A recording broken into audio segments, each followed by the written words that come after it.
Je me suis entraîné 2 fois par jour pendant 30 jours. Pendant un mois, je suis allé soulever un max de fonte, tout en combattant une terrible maladie pour déterminer si j'avais enfin trouvé le cheat code ultime pour prendre du muscle, mais aussi et surtout prendre de la force. Comment j'ai organisé mes journées, comment j'ai fait pour tenir sur 30 jours, et surtout, quels sont les résultats, c'est ce qu'on va voir ensemble dans cette vidéo.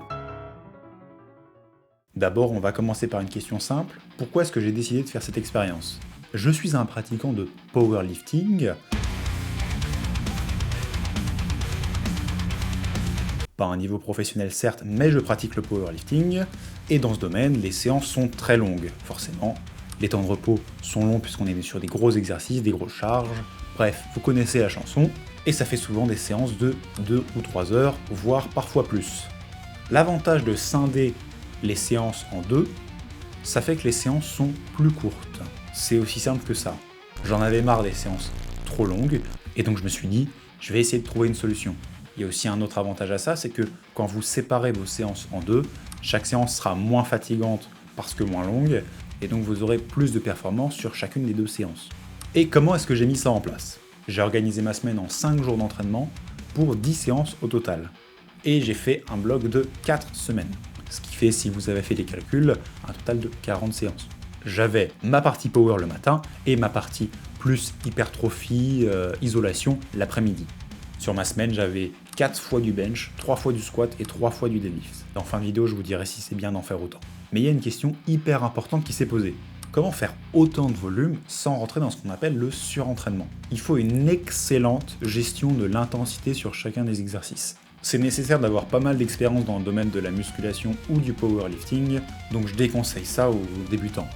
Si vous gérez pas correctement cette relation volume-intensité et que vous vous entraînez trop par rapport à ce que votre corps peut encaisser, voilà ce à quoi vous pouvez vous attendre. Douleur musculaire et courbature, fatigue physique et mentale intense et constante, altération durable des performances, pas de résultat, carence minérale, baisse de l'immunité, trouble des cycles menstruels pour les femmes, anémie, baisse de la testostérone. Voilà pourquoi je vous déconseille de faire autant de volume si jamais vous êtes débutant ou si vous n'êtes pas encadré. Je pense d'ailleurs avec le recul que j'ai pas assez bien géré cette relation volume-intensité. J'ai commencé cette expérience avec un test de mes capacités maximales. En gros, j'ai fait une séance SBD et j'ai bombardé les poids. Bon, au squat, j'ai poussé 142,5 kg.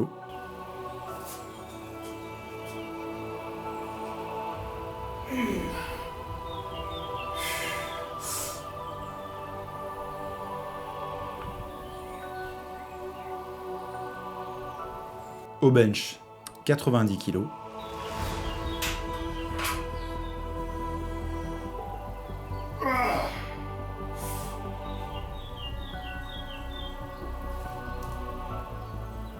Et au deadlift, 180 kg.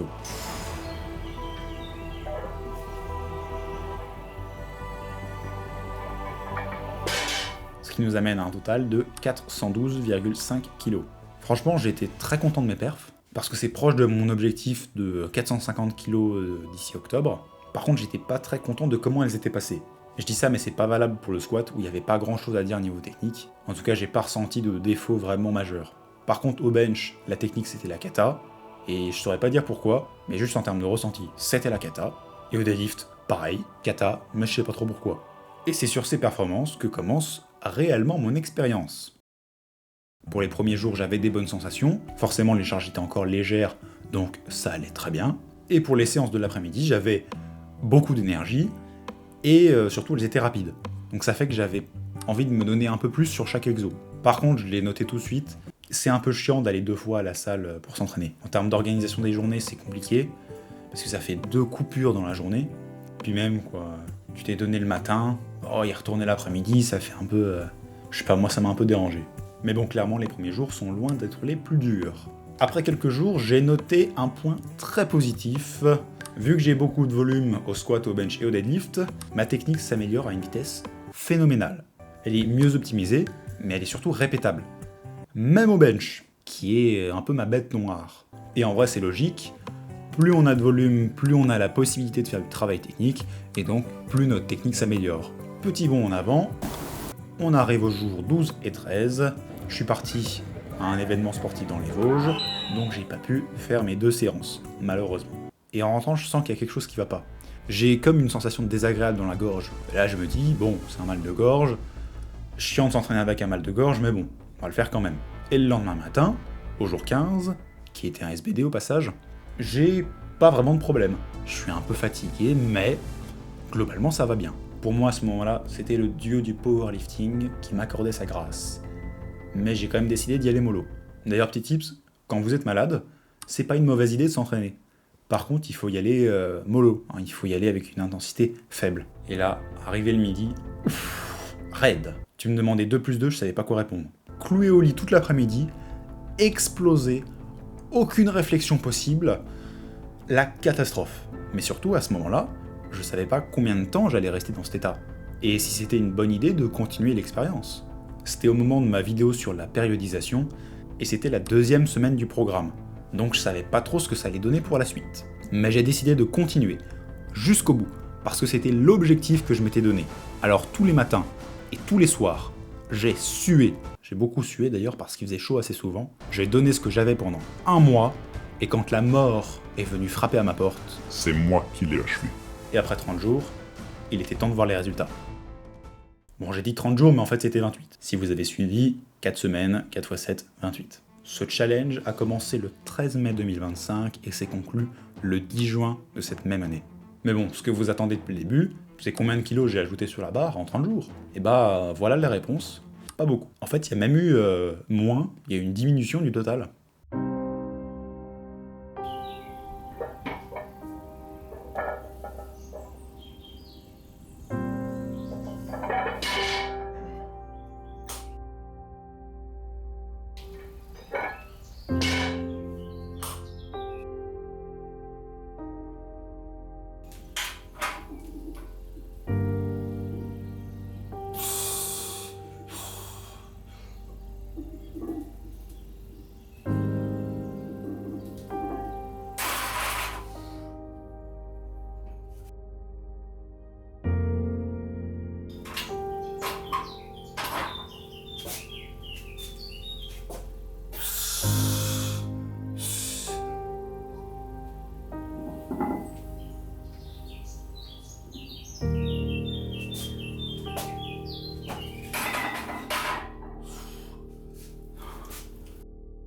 On va commencer par le deadlift. J'avais fait 180 au début, mais c'était une anomalie de progression. Jamais de la vie j'étais censé avoir 180 ce jour-là. Après, la forme, c'est variable. Il y a des jours où on est très en forme et d'autres où on est moins en forme. Du coup, ça fait ce genre d'anomalie. Et donc, je m'attendais pas vraiment à faire plus. Bon, de là à dire que j'allais faire 10 kilos de moins, c'est un peu frustrant, j'avoue. Mais il y a aussi le fait qu'à la fin des 30 jours, j'étais pas vraiment dedans mentalement pour le deadlift. Pas tant physiquement, mais mentalement.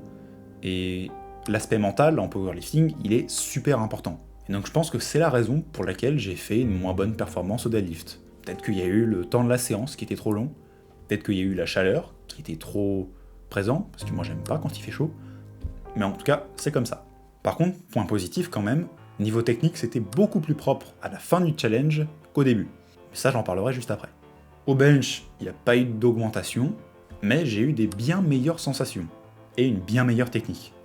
Plus stable, plus ancrée, avec un plus gros potentiel de force, on va dire. Et au squat, il y a eu une légère augmentation. Bon, 2,5 kg, est-ce que c'est significatif? Je pense pas. Mais en tout cas, je pensais pas que l'augmentation en question serait présente au squat. Je l'aurais plutôt attendu au bench, par exemple. Par contre, là je reparle de l'aspect technique, je sais pas si vous pourrez le voir, mais pour le squat et pour les 2 autres mouvements, au niveau de la technique, ça n'a en fait rien à voir. Même si d'extérieur on n'a pas l'impression, en termes de ressenti, c'était totalement différent.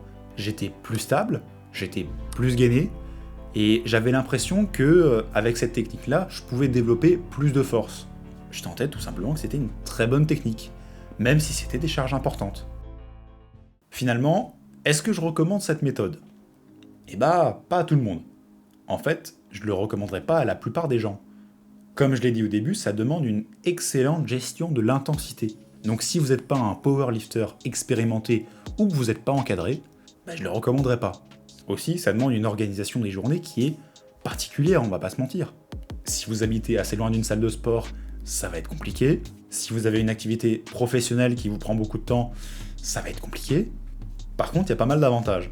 Vous pourrez accumuler plus de volume pour des séances moins longues. Forcément, votre total de temps de séance sera plus long, mais vu qu'il est divisé en plusieurs séances dans la journée, les séances seront moins longues. Vous avez plus de volume, donc vous avez plus de stimulation musculaire, ce qui est bon pour l'hypertrophie, et vous avez beaucoup plus de travail technique, donc vous avez une meilleure technique et une technique qui est plus répétable surtout. En fait, d'un point de vue de la prise de force et de la prise de muscle, c'est beaucoup plus optimisé de s'entraîner comme ça, puisque les muscles qui ont été sollicités le matin seront reposés quand vous allez les solliciter une nouvelle fois le soir, ou du moins ils seront beaucoup plus reposés par rapport à si vous enchaîniez les 2 séances. Donc si vous pouvez le faire et que votre objectif c'est d'optimiser un maximum, j'ai envie de dire, allez-y, foncez. Mais pour la plupart des gens, c'est pas un modèle d'entraînement et de programmation qui va leur convenir. Moi j'ai trouvé ça marrant de le faire pendant 30 jours, maintenant de m'entraîner comme ça quotidiennement, c'est non. Et c'est aussi ça l'avantage de cette expérience, c'est que du coup, moi ça m'aide à savoir ce qui marche mieux pour moi et ce dont j'ai envie en fait pour la programmation. Clairement, même si les performances sont moins bonnes, ça a marché pour moi. Comme j'ai dit, j'ai une bien meilleure technique. Vu qu'il y avait plus de volume, j'ai beaucoup plus travaillé dessus.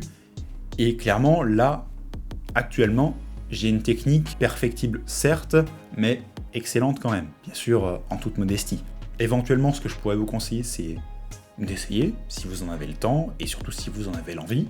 Et puis, vous faites un retour sur expérience, pour vous-même en fait. Voilà tout, c'est la fin de cette vidéo, j'espère qu'elle vous aura plu. Si c'est le cas, comme d'habitude, n'hésitez pas à laisser un like, n'hésitez pas à laisser un commentaire, ça fait toujours plaisir. Et puis, abonnez-vous pour ne pas rater de prochains bangers. Je vous garantis, il y en a des bangers qui arrivent.